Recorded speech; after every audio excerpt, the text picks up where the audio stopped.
جائے، نماز کے فرائض اور واجبات کو سیکھا جائے، پھر نماز پڑھی جائے تو نماز ہوگی۔ اور پھر اس کے علاوہ صرف نماز پڑھ لینا ہی کافی نہیں، بلکہ ہم یہ سمجھیں کہ ہم نے نماز پڑھ لی ہم پورے دیندار بن گئے، نہیں، ایسا نہیں، بلکہ رسول اللہ صلی اللہ علیہ وسلم کی پوری زندگی ہم سب کے لیے ایک بہترین آئیڈیل اور نمونہ ہے۔ آپ صلی اللہ علیہ وسلم کی زندگی خواہ عبادات کے تعلق سے ہو، خواہ معاملات کے تعلق سے ہو، خواہ رہن سہن کے تعلق سے ہو، خواہ ہماری آپس میں ایک دوسرے کی بول چال اور اخلاق و کردار کے تعلق سے ہو، ہر موڑ پر ہماری رہنمائی کرتی ہے۔ ہمیں رسول اللہ کی سیرت کو سیکھنا ہے، پڑھنا ہے اور اس کے مطابق اپنی زندگی کو آگے بڑھانا ہے۔ یہ نئی نوجوان نسل آج کس راستے کی طرف جا رہی ہے اسے کچھ نہیں معلوم، کیونکہ ابھی چند سال پہلے یا تھوڑے دن پہلے وہ بچپنے کی دہلیز میں تھے، بچپنے کے دائرے کے اندر تھے، انہیں اچھا اور برا کچھ معلوم نہیں تھا۔ انہیں یہ معلوم نہیں تھا کہ ہم قدم بڑھائیں گے تو یہ قدم کہاں جائے گا، ہم یہ کام کریں گے تو اس کا اثر کیا پڑے گا، ہم جو کچھ بات کہنے جا رہے ہیں اس کا اثر کتنی دور تک پڑے گا، کچھ پتہ نہیں ہے۔ انہیں ضرورت ہے کسی ایسے راستے کی، انہیں ضرورت ہے کسی ایسے ضابطے کی جو ان کو آگے تک کی منزل طے کرائے، جو انہیں بتلائے کہ اگر تم نے قدم آگے بڑھایا تو تمہارا یہ قدم کتنا اثردار ہو سکتا ہے، وہ بتائے کہ تم کتنی دوری پر جاؤ گے تو تمہارے اندر کیسی تبدیلیاں آ سکتی ہیں، کیا اثر لوگوں کے اوپر پڑے گا اور تمہارے اوپر پڑے گا۔ آپ پوری دنیا کے اندر نظر ڈالیے، بہت سارے ضابطے پیش کیے گئے، بہت ساری چیزیں پیش کی گئیں۔ آپ کو مثال دوں تو آپ یہ کہیے کہ ایک فلسفی گزرا ہے مغرب کے اندر، اس نے کہا کہ انسان ایک جانور ہے۔ اس نے کہا جب یہ انسان جانور ہے تو اس جانور میں اور جو عام جانور ہے اس میں کوئی فرق نہیں۔ اس نے ایک ضابطہ انسانوں کو دیا اور یہ کہا کہ دسترخوان بچھاؤ یا نہ بچھاؤ اس سے کوئی فرق نہیں پڑتا۔ اس نے یہ دیا کہ جس طرح جانور گھوم پھر کر کھاتے ہیں تم بھی گھوم پھر کر کھاؤ، اس سے کوئی فرق نہیں پڑتا۔ اس نے یہ بتلایا کہ انسان جانور ہے، اس لیے جس طرح جانور کھڑے ہو کر پیشاب کرتے ہیں تم بھی کرو، کوئی فرق نہیں پڑتا۔ یہ ایک فلسفی نے ہمارے سامنے ضابطہ پیش کیا ہے، اور ایک ضابطہ کائنات میں سب سے بہتر ضابطہ پیش کیا ہے آقا نامدار جناب محمد رسول اللہ صلی اللہ علیہ وسلم نے، جنہوں نے کہا ہے انسانوں تم جانور نہیں، تم تو اشرف المخلوقات ہو، تم تو تمام اللہ کی پیدا کی ہوئی مخلوق میں سب سے افضل اور سب سے اشرف ہو۔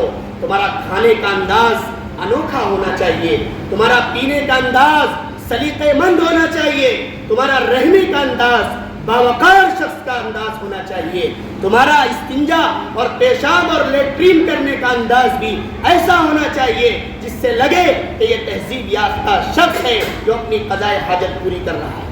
تم جانور نہیں ہو، اس لیے رسول اللہ صلی اللہ علیہ وسلم نے بتلایا کہ جانور ایسا نہیں ہوتا کہ اسے انسانوں کی تہذیب سکھائی جائے، اسے تو بس بھوس نکالا اور اس کی ناک میں ڈال کر کے ملا دیا، پانی ملایا اور بھوس ملایا کہ لو کھا لو، یہی تمہارا طریقہ ہے۔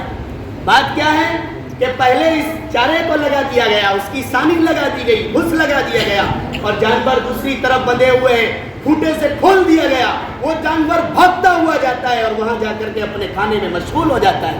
کیوں؟ اس فلسفی نے کہا کہ انسان جانور ہے۔ یہی تبلیغ ہمارے اور آپ کے درمیان کی، اور یہ کہا کہ دیکھو وہاں پر وہ سب چیزیں رکھی ہوئی ہیں، جیسے ہی تمہیں حکم دیا جائے دوڑ جانا اور کھانے لگنا، کیونکہ تم بھی جانور ہو۔ لیکن نہیں، رسول اللہ صلی اللہ علیہ وسلم نے ہمیں کھانے کا طریقہ بتلایا کہ یہ انسان ہے، اشرف المخلوقات ہے، جانور نہیں ہے، اس لیے اس کو بہترین کوئی کپڑا ہو جسے دسترخوان کا نام دیا جائے اسے بچھایا جائے، اور پھر ایک بڑے ڈونگے سے، بڑے پیالے سے، بڑے برتن سے ایک الگ چھوٹی برتن میں پلیٹ میں نکال کر سلیقے سے کھایا جائے، اور جانور کی طرح نہیں کہ اتنا بھوس لگا دیا، آدھا کھایا آدھا چھوڑ دیا، نہیں، بلکہ تھوڑا نکالو، پلیٹ کو صاف کرو، چاٹ کر صاف کرو، تاکہ کوئی لقمہ اگر گر جائے اسے بھی اٹھا کر کے کھاؤ، پتہ چلے کہ تم تہذیب یافتہ شخص ہو۔